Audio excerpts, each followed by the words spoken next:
எவரையும் தாழ்த்துகிறவரும் அவர்தான், உயர்த்துகிறவரும் அவர்தான். சில நேரத்தில் சொந்தங்கள் வந்து அவங்களுக்கு முன்னாடி நம்ம தாழ பண்ணுவார் கர்த்தர். ஆண்டவரே ஏன் ஆண்டவரே இப்படி பண்றீங்க? இவன் முன்னாடி பணம் இல்லாதவனா நான் இருக்கிறேனே, இவன் முன்னாடி மதிப்பு இல்லாதவனா நான் இருக்கிறேனே, இவன் முன்னாடி நான் அசிங்கப்பட்டுட்டேனே. ஆண்டவரே உங்களுடைய இருதயம் கலங்கவே வேண்டாம். அவருடைய கோபம் உங்கள் மேல் விழாதபடி கர்த்தர் உங்களை கிருபையாய் காப்பாற்றுவாராக. ஆண்டவரே என்னை தாழ்த்தினதற்காக நன்றி, நான் ஒன்றுமில்லாமல் நின்றதற்காக நன்றி. அப்போ நம்ம சந்தோஷப்பட வேண்டிய விஷயம் இருக்கு. எது அப்படின்னா, சில நேரத்தில் கர்த்தர் நம்மளை குறைக்கும் போது நம்ம எப்படி இருக்கணும்னா மகிழ்ச்சியா இருக்கும். அப்போஸ்தலனாகிய பவுலை ஆண்டவர் அநேக இடங்களிலே உயர்த்தி உயர்த்தி உயர்த்தி வைத்தார். எல்லாரும் அவனை பார்த்து கையெடுத்தாங்க. உங்களுடைய அந்த கச்சையை கொஞ்சம் கொடுப்பீங்களா, நாங்க ஒரே ஒரு டைம் அந்த வியாதிஸ்தன் மேல போடட்டுமா அப்படின்னு அவனுடைய கச்சையை வாங்கி ஒவ்வொரு வியாதிஸ்தர் மேல போட்டாங்க. ஐயோ, அவனுடைய ட்ரெஸ்ஸுக்காக ஆசைப்பட்டாங்க, அவனுடைய செருப்புக்காக ஆசைப்பட்டாங்க. ஆனா ஒரு காலத்துல பாத்தீங்கன்னா ராஜாவுக்கு முன்பாக கொண்டு போய் ரொம்ப கேவலப்படுத்தி, உனக்கு ஒண்ணுமே பவரே இல்லையா, உனக்கு ஜெபமே இல்லையா, ஒரு நாள் அவனுடைய உருமால்கள் எல்லாம் அற்புதம் நடந்துச்சு. ஆனா சில நேரத்தில் ஆண்டவர் எல்லாருக்கும் முன்னாடி அவன் என்ன பண்ணார்னா தாழ்த்தினது மாதிரி கொண்டு வந்து நிறுத்தினார். சங்கீதக்காரனாகிய தாவீது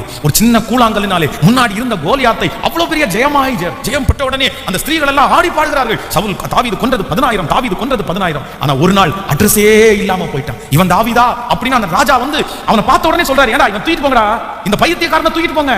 தாவீது சிங்கம், தாவீது தைரியசாலி. கோலியாத்துக்கு முன்னாடி எப்படி நின்னான் தெரியுமா? அவ்வளவு பெரிய ராட்சதற்கு முன்னாடி பயப்படாம அஞ்சாம நெஞ்ச நிமித்திட்டு இருந்த தாவீது இதுவாடா, இவனை கொண்டு போங்க, இவன் பைத்தியக்காரன். ஏன் அப்படின்னா தாவீது அந்த இடத்துல வாயில நுர தள்ளுறது மாதிரி நடிச்சானாம். எப்படி இருக்கும் பாருங்களேன். ஒரு நாள் ஹீரோ ஹீரோ ஹீரோன்னு அத்தனை பேரும் போட்டுனாங்க. அந்த நாட்டினுடைய ஜனங்களுக்கு சிம்ம சொப்பனமா இருந்தவன். தெரிஞ்சா வாட் போஸ்ட் அடிச்சு ஒட்டியிருப்பாங்க.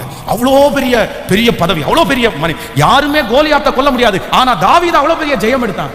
ஆனா அதே தாவீது அதே ஊருக்காரங்களால பைத்தியக்காரனாய் நடிக்க வேண்டிய சூழ்நிலை வந்தது.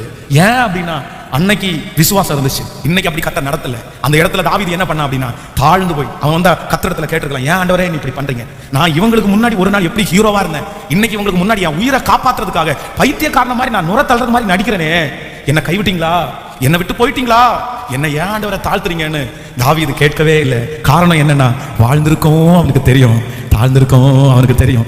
ஏனோ கர்த்தர் இவர்களுக்கு முன்பாக என்னை தாழ்த்துகிறார். கர்த்தர் இவர்களுக்கு முன்பாக என்னை தாழ்த்துகிறதுக்கு ஒரு காரணம் உண்டு, ஒரு நோக்கம் உண்டு. மகளே மகனே, தாவீதை போல இந்த சூழ்நிலையை பொறுத்துக்கொள், இந்த சூழ்நிலையை சகித்துக்கொள்.